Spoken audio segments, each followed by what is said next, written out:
Hello les amis, bienvenue dans une nouvelle vidéo, comment allez-vous? J'espère que vous allez tous bien, que vous êtes tous en forme. Alors, aujourd'hui on va, je vais vous donner un peu le point sur l'Inter. Et à quoi est-ce qu'on est, où est-ce qu'on est, parce qu'il y a eu quelques trucs maintenant, hein, quelques nouveaux trucs, quelques nouvelles choses, hein. Je tiens à vous dire d'abord de commencer cette vidéo, il y aura encore une autre vidéo où je vais vous donner les votes des joueurs de la saison qui vient de se passer. Donc je voulais la sortir aujourd'hui, mais je me suis dit que je vais devoir encore justement la couper, etc. Donc mettre encore quelques trucs. Donc je me suis dit, je vais la mettre au cours de la semaine prochaine. Comme ça, vous avez aussi quelque chose à regarder fur et à mesure. Parce que de toute façon, ça, on pourra mettre un peu plus tard, vu que le championnat il s'est terminé il y a peut-être quelques jours. Et donc, on pourra mettre les votes juste après. Donc ce n'est pas maintenant un truc qui presse, on va dire, tout simplement. Voilà, donc aujourd'hui, on va mettre tout au point. Hein, parce que hier il y a eu Spalletti qui a parlé justement sur la situation de l'Inter, il a un peu parlé aussi sur Icardi, un peu sur Cancelo et Rafinha, et donc on a, on va dire, un point où on peut être sûr, on peut être on va dire qu'on est un peu rassuré d'un côté, etc., etc. Alors, Spalletti, hier, il a dit clair et net que Rafinha, Cancelo, pour le moment, ils ne peuvent pas les renouveler, ils ne peuvent pas les garder, tout simplement à cause du fair play financier. On a signé une chose avec Toir, on a signé un accord avec le UEFA euh, pour justement avoir ces bilans toujours à zéro pendant quelques années. Si je me trompe pas, ça devrait être la dernière année là. Mais après, à suivre, toujours la même chose. Donc c'est clair. Toutes les équipes doivent faire comme ça, hein.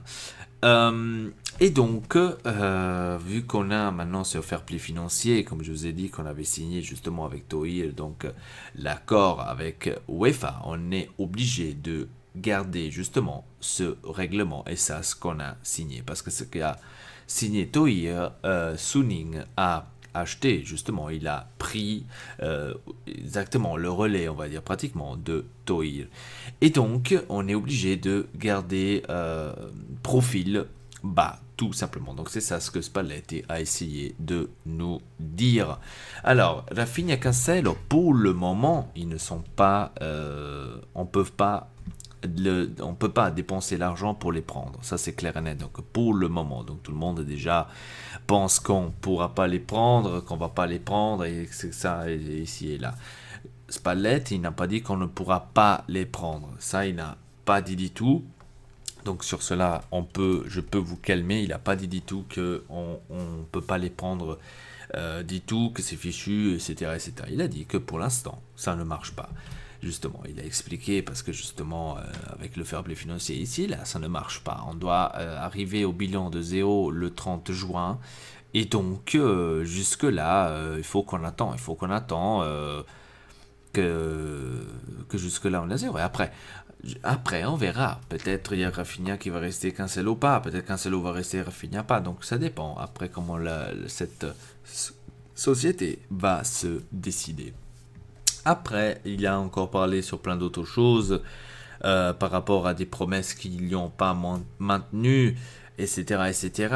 Et il a parlé aussi sur Icardi. Il a dit que pour lui, Icardi, il veut rester. Donc Icardi, c'est quelqu'un qui veut rester. Que certes, si Icardi allait partir ou qui va partir, ça va être difficile de recommencer l'année prochaine à nouveau des mêmes choses ou les mêmes objectifs, de réussir à les faire sans Icardi. Il a dit si Icardi part, au moins il faudrait acheter un qui est équivalent, justement aussi fort que Icardi. Donc il a dit clair et net. Pour moi, Icardi, il reste parce qu'il aime bien être à l'Inter, etc., etc. Mais après, s'il y a des occasions que ils peuvent ou que Icardi dit voilà, je veux plus continuer, je veux aller essayer mon expérience par exemple au Barcelone ou au Real Madrid, donc il partira, c'est clair. Après c'est tout la volonté du joueur, hein, parce que comme j'ai compris, l'Inter de toute façon ils veulent le garder parce qu'il faut avoir un projet.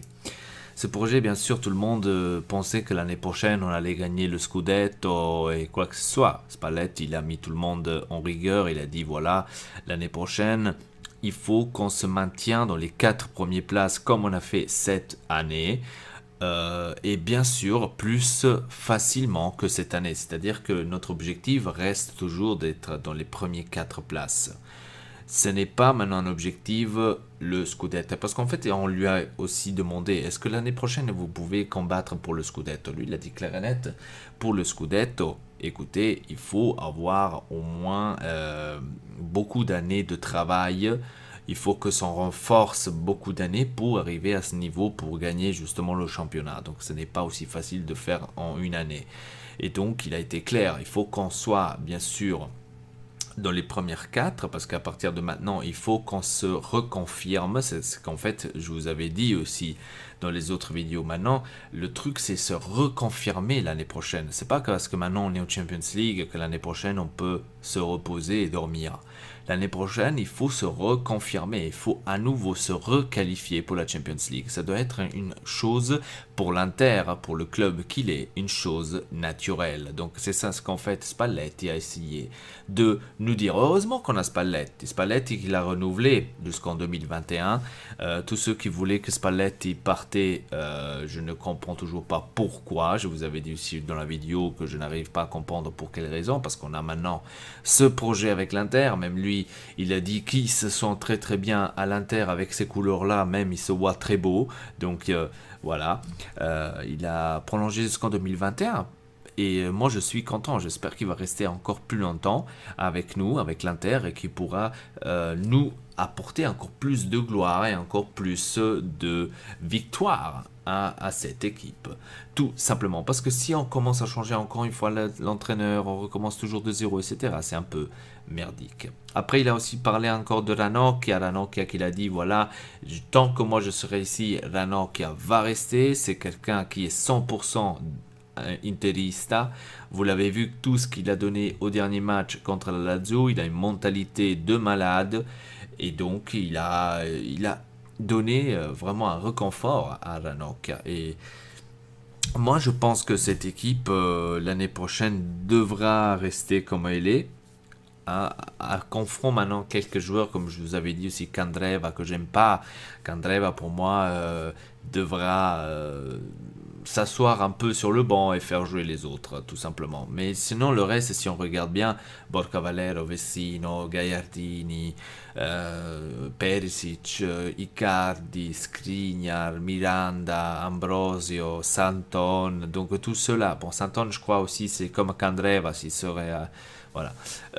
Donc tout cela, à mon avis, on doit les reconfirmer pour l'année prochaine parce que justement on a ce projet à faire continuer. Maintenant on a Lautaro Martinez qui est arrivé, De Vrij qui va arriver, Asamoah qui va arriver, donc on aura 3 d'autres joueurs. Bien sûr, on aura besoin encore maintenant quelqu'un à la place de Rafinha, si Rafinha ne pourra pas rester. C'est pas qu'il ne veut pas rester, mais qu'il ne pourra pas rester. Donc beaucoup de situations un peu galères en ce moment avec Cancelo Rafinha, qu'on doit être patient tout simplement parce que on ne peut pas en ce moment dépenser autant d'argent parce qu'on doit être avec le bilan à 0. C'est comme ça, on peut rien y faire les gars. Et donc maintenant voilà, il a mis tout le monde d'accord, tout simplement il a mis tout le monde d'accord avec tout ça ce qu'il a dit. Et ça va rester comme ça. Ce matin, j'ai lu, à ce qui paraît, avec Chelsea, Icardi aurait eu... enfin, ils auraient proposé un échange, Chelsea avec Icardi et Morata, que moi, personnellement, je n'aime pas. C'est un joueur que j'aime pas du tout. Donc, je vois pas pourquoi est-ce qu'on devrait faire ce changement.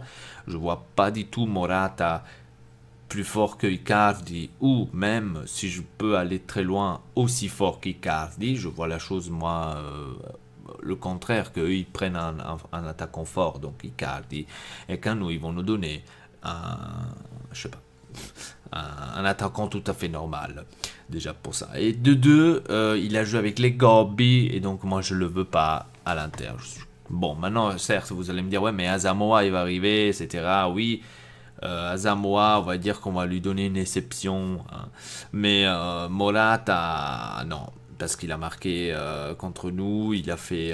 non, non, non. Les Kobe comme ça, je veux pas... je sais pas, contre Morata, moi personnellement, je l'aime pas. Je l'aime pas du tout. Non, je le veux pas à l'Inter. Ah, donc, tout simplement.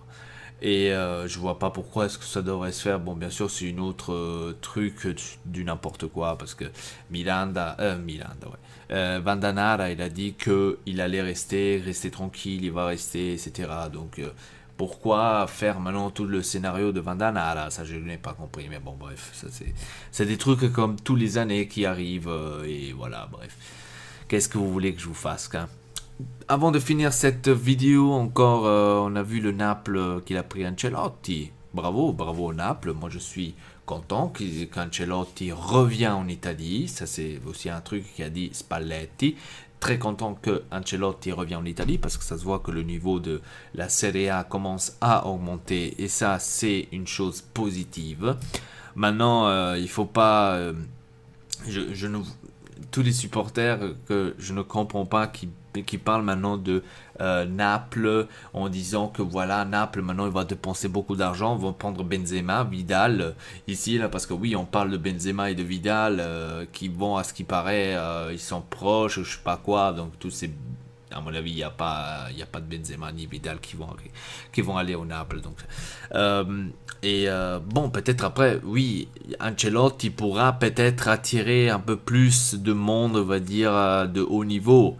Mais maintenant, je ne sais pas si le Naples peut vraiment se permettre Benzema ou quoi que ce soit, autant que de engagement, c'est-à-dire autant que comment dire, en tant que paye, on va dire. On va dire ça comme ça, ce qu'ils prennent à l'année. Je ne sais pas si Naples peut vraiment se permettre autant de millions pour dépenser, pour donner à un joueur. Ça, je ne le sais pas. Je pense pas maintenant. Et après, on verra comment est-ce que les choses vont se dérouler. Parce que eux aussi, comme toutes les autres équipes, je tiens quand même à répéter, doivent se garder à ces règles que le UEFA a mis, qu'ils doivent avoir le bilan toujours à zéro. Donc ce n'est pas seulement pour l'Inter, mais aussi tous les autres, parce que si les autres vont faire des mois, des mois, des mois, ils vont se retrouver à la même situation. Certes, vous allez me dire, oui, mais PSG, Manchester City dépensent des millions, comment ça se fait? Ça, malheureusement, je ne peux pas vous le répondre, hein. Même pas moi, je ne le sais pas.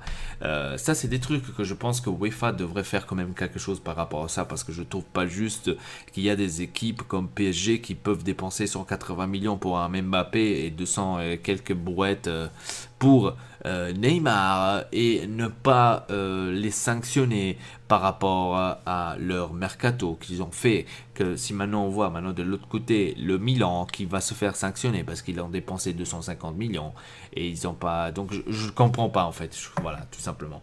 Bref, en tous les cas, dites-moi dans les commentaires comment vous avez trouvé la conférence de presse de Spalletti, comment vous voyez la situation avec Rafinha et Cancelo, est-ce que vous croyez qu'ils vont rester les deux ou peut-être l'un des deux?